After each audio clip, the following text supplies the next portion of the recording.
Howdy folks, it's Diecastbuffet here again, and it's time for another NASCAR diecast review. And today's car, well, let me say guys, it is a very, very special one. This is a car that I have wanted for a very, very long time. I remember as a kid wanting this car. I remember looking online for this car. This is something that I've always wanted, and I finally was able to get it. It's one of the most historic wins in Daytona 500 history, and obviously a fan favorite. None other than Dale Earnhardt Jr. taking this Budweiser born on date number 8 Monte Carlo to victory lane, and here she is, folks. What a stunning diecast. And this is from, yes, all the way back in 2004. Brand new, mint in the box, and we're gonna open it today, folks. This is just a true gem from what, like 15 years ago almost. I mean, my God, like 15 years. I mean, this is 2004. It's 2019. This car was made 15 years ago, folks.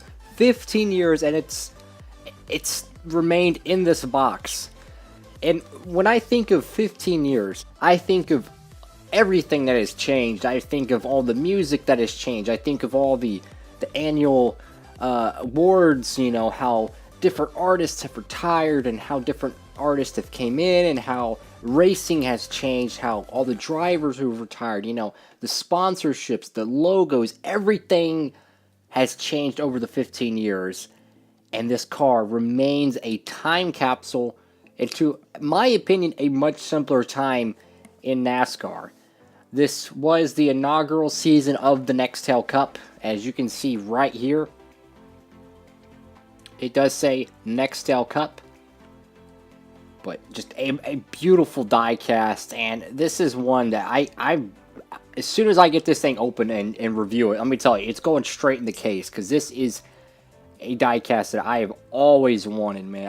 I cannot describe how cool it is to get this car. The actual car, it's something that was very different to Dale Earnhardt Jr. at the time. He's always, you know, known for his bright red, iconic number 8, you know, just solid red, and then you have your white number 8, and just, you know, Budweiser here and there. It's a really nice paint scheme.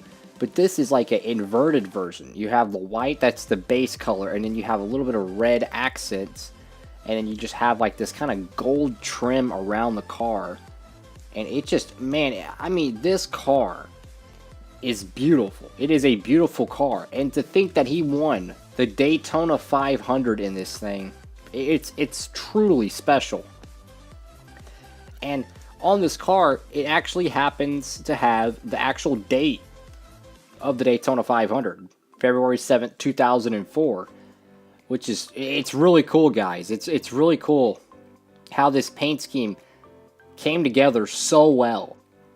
Such a beautiful car. I mean, this is vintage stuff, folks. For the kids that are growing up now, you know, who are 12 and all that, they wouldn't know what this era was like. They wouldn't know that you could go to your local Walmart, you could go to your local you know, retail store, and you could see these cars like this just sitting on the shelves. You know, you get, I mean, it was so cool. And these cars had such high quality. No one will realize how high of quality these cars were. Obviously, they're way more high quality than the 90s cars, which were like the old versions when I started getting into it. But these, man, these are the just best diecasts to ever be made. Looking at the back of this, you get, you know, Winner Circle, which is like owned by Action. Here it says collect all the Winner Circle items, and it even has a website link, which is probably broken. Probably changed the domain name and all that junk. You got your iconic number 8 font right here, Dale Jr. right here, and his, you know, signature. Such a really cool signature, to be honest. And then look at this, vintage Dale Earnhardt Jr. I mean, my goodness, he's got the goatee going on. He's got Remington there. He's got Ritz. He's got the bow tie. I mean, this is vintage Dale Earnhardt Jr. This was back in his I would say probably his true prime. I mean, he was winning so many restrictor plate races in the early 2000s. It was ridiculous, man. I mean, this guy was just lightning. And it wasn't just him. Michael Waltrip did pick up some wins, too. I mean, he won 2 Daytona 500s. He won a Pepsi 400 and a Talladega race. Michael Waltrip did. Dale Jr. won a 500. He won a pile of Talladega races. He won the 01 Pepsi 400. I mean, he just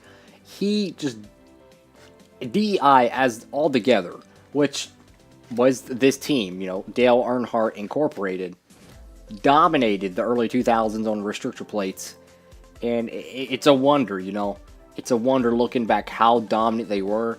And as you can see, this this diecast, I'm assuming how this one was purchased, you had to be 21 and up, because it does say ages 21 and up, and then right here it says adult collectible not intended for sale to individuals under 21 years of age.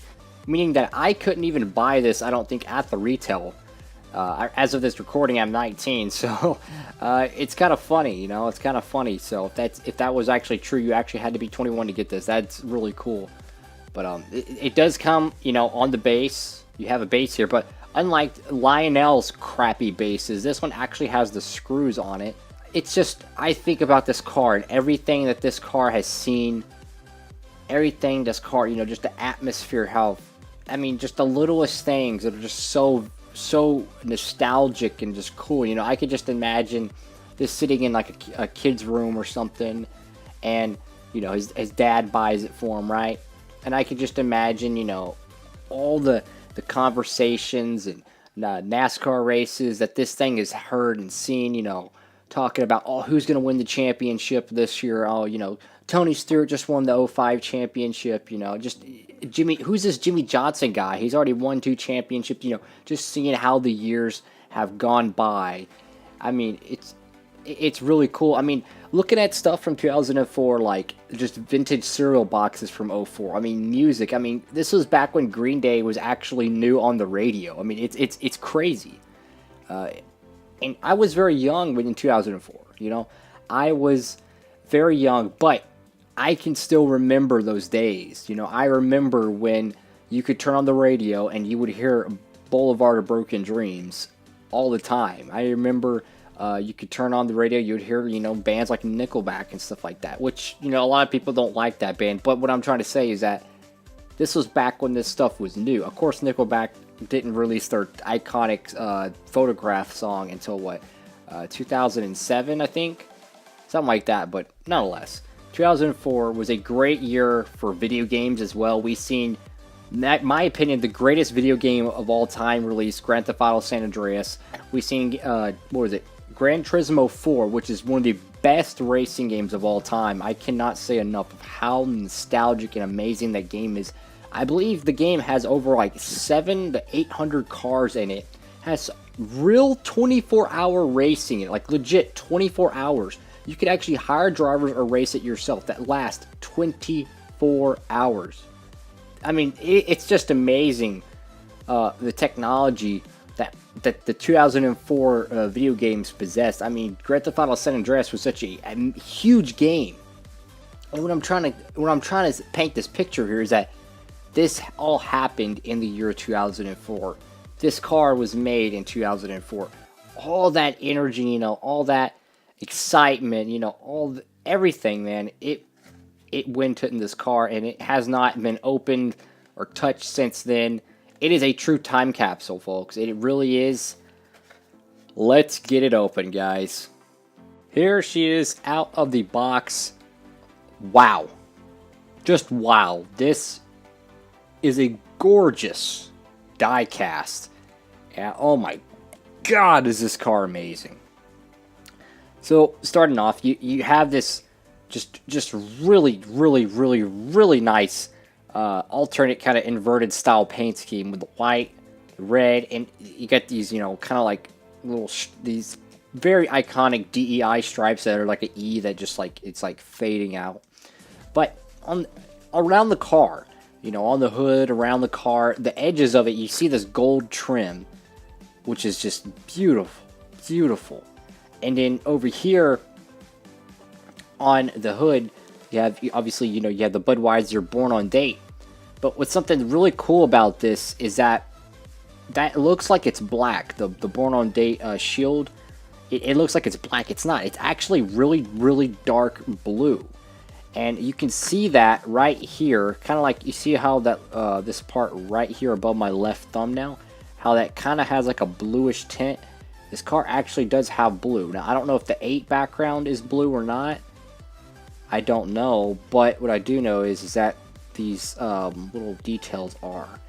And I think that's really cool. I really do. It's something that it looks right. You know, you wouldn't think that red, white, and dark blue would go well together with gold accents on a NASCAR, and sure enough, it does. The iconic Monte Carlo front end, I mean, just iconic, man, iconic. And I love the white on it. It just looks so good on this car. It's just a clean race car, man. It's just beautiful. I mean, look at the gold on this. I mean, it is just, God, this is one of the best looking paint schemes of all time. I would love to see more paint schemes be like this in terms of detail, man. There's so many paint schemes that are made nowadays that they just suck. You know, they're just terrible looking. This right now is a real paint scheme. This is something that I love so much about the early 2000s of NASCAR, is that these teams, these manufacturers, these sponsors, they brought really good looking paint schemes. From Bobby Labonte's Interstate Batteries car, to Tony Stewart's, you know, bright Home Depot car, to Dale Jr.'s Budweiser car. I mean, even Jeff Gordon, you know, he had the flames, the blue and red on his car. It just, back then the paint schemes were so good, and you just don't see that anymore.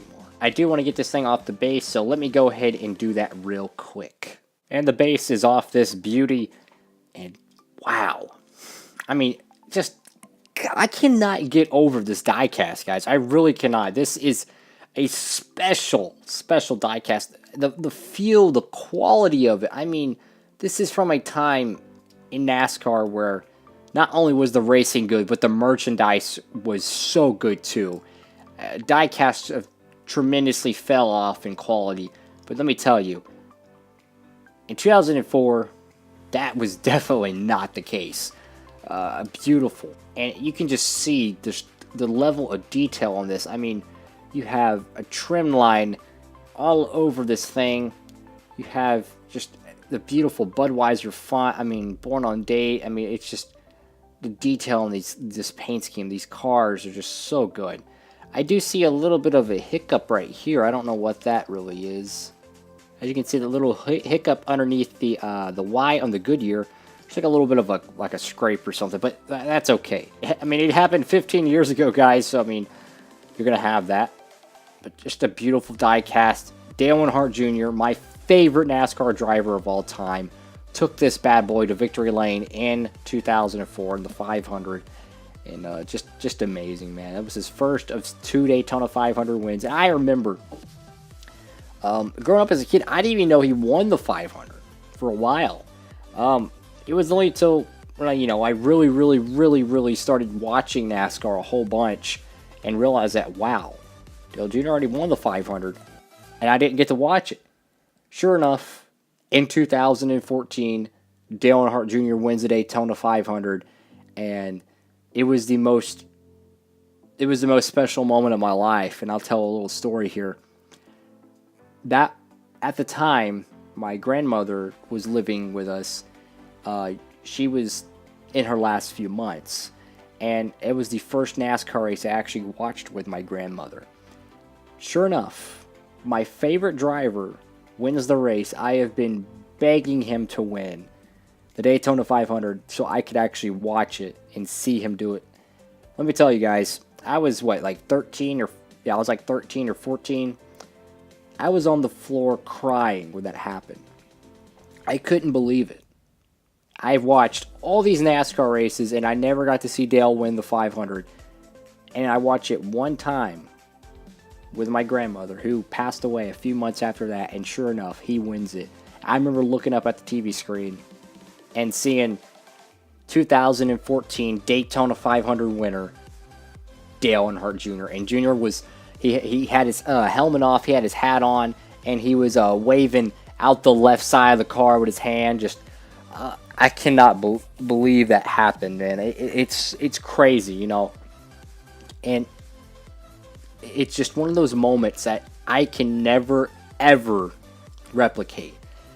To see my favorite driver win the 500 in front of my grandmother, and being a 13, 14-year-old boy, and it's just seeing it happen, it brought tears in my eye. I could not believe it. I wanted him to win that so badly for years and years and years, and he finally did.